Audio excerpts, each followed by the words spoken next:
Hello once again. You are listening to Philip Malika's Consciousness Evolution. Our home is at philipmalika.substack.com. Please subscribe to receive new columns and audios directly to your inbox. We offer free subscriptions, or you may support us with a paid account. At this point, all content is freely available to all, but we definitely always appreciate the financial support if you see the value in our offerings. Also, please give us a like if you enjoy the content, and comments and questions are always welcome and appreciated. Audios are also available now on Spotify and Apple Podcasts. This column is entitled The Man Behind the Curtain, Part 1. Understanding Our Subjective Awareness. And the column starts off with a clip from The Wizard of Oz, in which the four travelers meet up with the great wizard the first time, and they're all very frightened.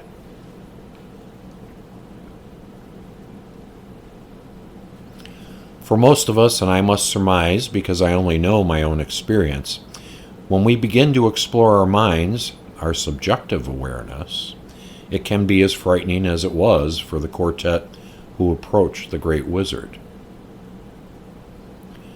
We don't understand this great beast that exists in the shadows, that seems to watch over everything we do, that is a part of us, yet isn't. At least from the perspective of our walking around objective awareness, our minds can seem to be the source of great inner conflict between what we do and what we think.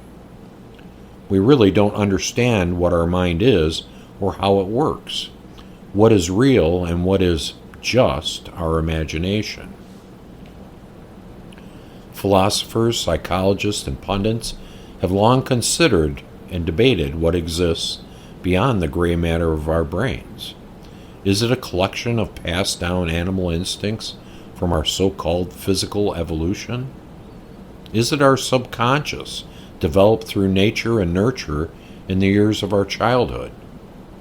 Is it Freud's id, ego, and superego?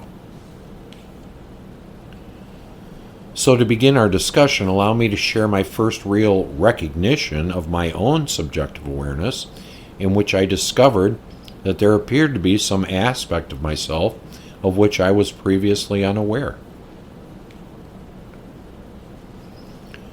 I had a prior indication that there was something more going on through my teenage and young adult trips using LSD, including the infamous Owsley version of Orange Sunshine that made the rounds in the 1970s. I professed for many years afterwards that everyone should do acid at least once. There were things I learned about myself and my mind that stayed with me throughout adulthood. Mostly that things were not as black and white with the world and our awareness as we might think. It definitely left an indelible mark on me as I continued to move through my life. Also, beginning as a teenager, I have smoked marijuana my whole life. I definitely prefer to drinking as a recreational tool. I refuse to call it a drug. That designation has been propagandized to death, and I am not a druggie. Tool is a more appropriate designation, and I have used it as such to offer myself grounding and peace in a world that was decidedly jarring to my psyche, health, and well-being. I have never been a morning smoker. Wake and bake was just as jarring to me as not smoking at all.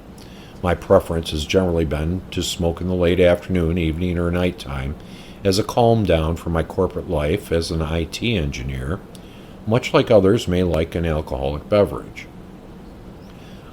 I have since retired, but continue using marijuana for, in my case, the obvious benefits that I have found it offers me in well-being and relaxation.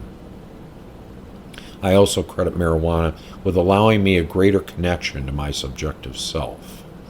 However, it has been in the last 15 years that my recognition and exploration of my subjective mind has made the greatest strides, and it was not related to the use of these mind-altering tools. That began one day around 2007. Let me preface this also by sharing what I knew about my own mind and what my experience had been to that point. I always assumed that what I experienced must be the same as what everyone else experiences, that these properties of my own mind were not unique to me, that they happen to everyone in the same way. I now know that is not the case, but I didn't at the time. The first thing is that I always had music playing in my head. Always. Not a moment of my waking life was, or is, without a musical backdrop. People call them earbuds, but for me, it was constant, even into my dream states. Having always been a music aficionado, it did not surprise me. My musical tastes were eclectic and diverse, and I enjoyed playing complicated and difficult songs note for note in my head when I was unable to listen to music from a device. So some of it was voluntary, but most of the time the music plays whether I am consciously choosing it or not. Involuntarily, it would often take the form of something I had objectively listened to recently. I learned that unless I wanted Rage Against the Machine playing in my head for the next 4 days, that I should be choosy about what I listened to. Diverse forms of music, such as Mahavishnu Orchestra or King Crimson, were quite acceptable, and I could play their most challenging songs in my mind, note for note. If I had become a musician, my ability to memorize and reproduce music would have been unparalleled. It hasn't all been fun, though. When I became sick in 2022 and couldn't sleep for almost a week, it became torment because I couldn't shut up the music, and my body and brain cried out for rest. Other than that, I've come to accept it as part of myself and my subjective mind. The second thing that became apparent to me after the turn of the century is that I had a companion in my head. I don't remember exactly when it started or when I became aware of it, but there was a voice that was always speaking. For the most part, I ignored it. It's not like it was whispering in my ear or telling me to do things. It was just a voice speaking. Little, if any, of it made sense or seemed important. If I paid attention to it, I could sometimes lead it by putting together sentences in my mind, like something flowing to me where I formed the words and sentences while giving inflection to the speech. It just sounded like me, like I was doing it, but it never really made any sense or seemed important. Again, I just thought it was the same for everyone, and they just dealt with it however they could. But it did not seem particularly relevant or noteworthy. It just was what it was. Until that day in 2007, I had started my own IT business a few years earlier. I was as busy as a one-legged man in an ass-kicking contest. My office was the basement floor of my home. I had my computer, multiple monitors, my file server in the closet. My business was all two of us. I had one employee who did service calls strictly, as I did also, but I was responsible for every other aspect of the business: accounting, ordering, billing, payables, as well as primary responsibility for over 20 companies' networks, which I managed remotely from my workstation. Everything that needed to be done on these business networks was done from there, except the things which required an on-site visit. I'd worked from about 6 a.m. often to about 10 p.m. I needed help, but I was too busy to figure out how to get help. It was madness, but I was good at it. I used to say I was the best in the world at what I did, like it was imprinted in my DNA. I had to teach myself how to focus so completely on my tasks that I could move quickly. Because of the nature of the business and computer systems at the time, maintenance required a series of steps that I would have to lay out and then do over and over again for every server and or workstation I was responsible for, some 25 file servers and around 200 workstations. I had to do it perfectly, and everything had to be completed in succession. That meant switching window to window to window, connection to connection, and required razor-sharp attention and incredible focus. There was no room for errors or losing track. and I was always working against the clock. This particular day was just as busy as most. Now, this voice in my head that I had mentioned earlier had taken to, around this time, an ongoing monotonous drone. I used to liken it to the moment I sat down at my workstation, as if this person in my head opened the newspaper or a magazine and just began reading out loud. On and on, the voice spoke a nonsense.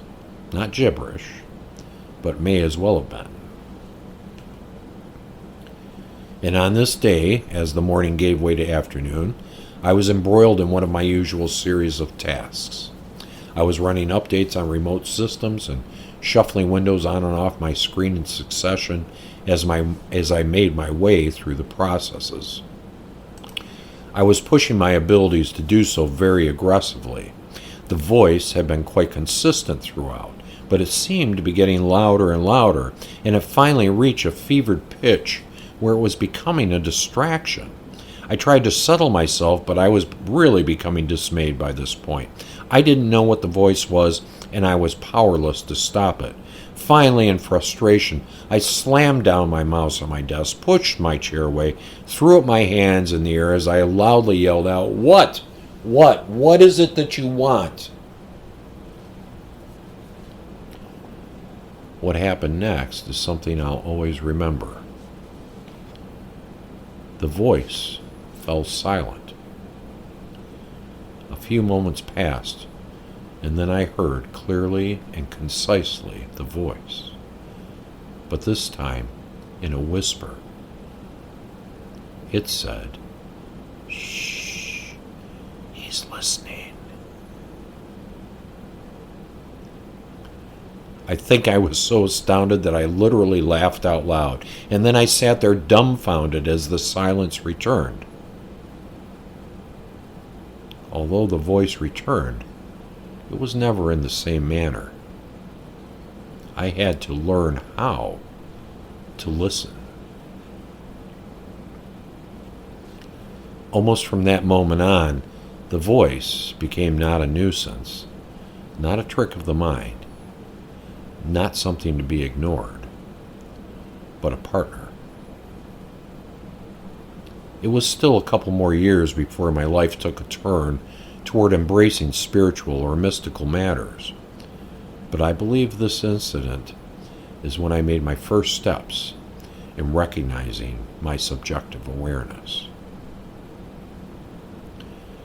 In part 2, I will begin discussing what I have learned since and how I now regard what had previously been my wizard behind the curtain. Thanks for listening. This is Philip Malkus, Consciousness Evolution. See you next time.